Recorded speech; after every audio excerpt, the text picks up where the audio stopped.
প্রিয়মালতী মেহজাবিন চৌধুরী যেহেতু আমার ডান্স জুটি এবং আপনারা জানেন যে আমাদের দুজনের কত পারফরমেন্সে নাচের একসঙ্গে আছে যেটা আসলে হিসাব নেই। তো সেক্ষেত্রে আমার মেহজাবিন চৌধুরী আমার ছাত্রী বন্ধু।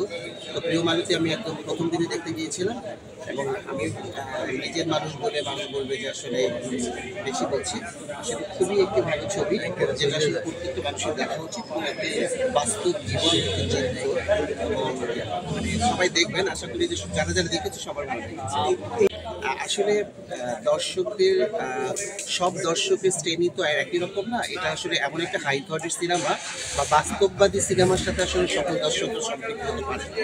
হল মালিকদের আসলে মানে ওটা কি বলেছে এটা বুঝতে পারি না, কিন্তু আসলে একটা সময় যখন স্বর্ণালী যুগ ছিল তখনই কিন্তু এরকম সিনেমা চলেছে। কারণ তখন কিন্তু ওই সময়ের ভাত দিয়ে সিনেমা, এরকম গোলাপি এখন ট্রেনে, তখন কিন্তু এরকম বাস্তব সিনেমাই ছিল।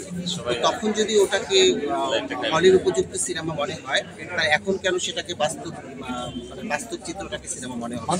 দেশের বাইরেও কিন্তু এখন খুব আর্ট ফিল্ম এখন বাস্তববাদী সিনেমা হয় এবং দেশের বাইরেও কিন্তু এখন এই যে রংচংওয়ালা সিনেমা বা খুব চাকচিক্য রংচংওয়ালা সিনেমা, খুব চাকচিক্য সিনেমা বা খুব কখনো কখনো অনেক বেশি র্যাশিং মারামারি ফাইটিং সিনেমা হয়, আবার একদম আর্ট ফিল্ম বাস্তববাদী সিনেমা হয়।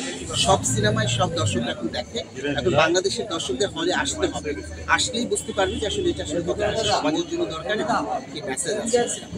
সবসময় যেই কাজের জন্য পাই আমি আসলে, আপনারা আগাগোড়া জানেন আমি পুরোদমই একজন নৃত্যশিল্পী, নৃত্য পরিচালক।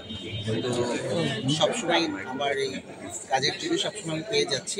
আজকে আমি শ্রেষ্ঠ কোরিওগ্রাফার হিসেবে পেয়েছি এবং সবসময় আমি বলি যে অ্যাওয়ার্ড পাওয়া মানে হচ্ছে আমার কাজ চলমান, মানে সবসময় চলছে আমার ব্যস্ততা, আমার কাজের পরিধি, এবং সেই কারণে আমার অ্যাওয়ার্ড পাওয়া।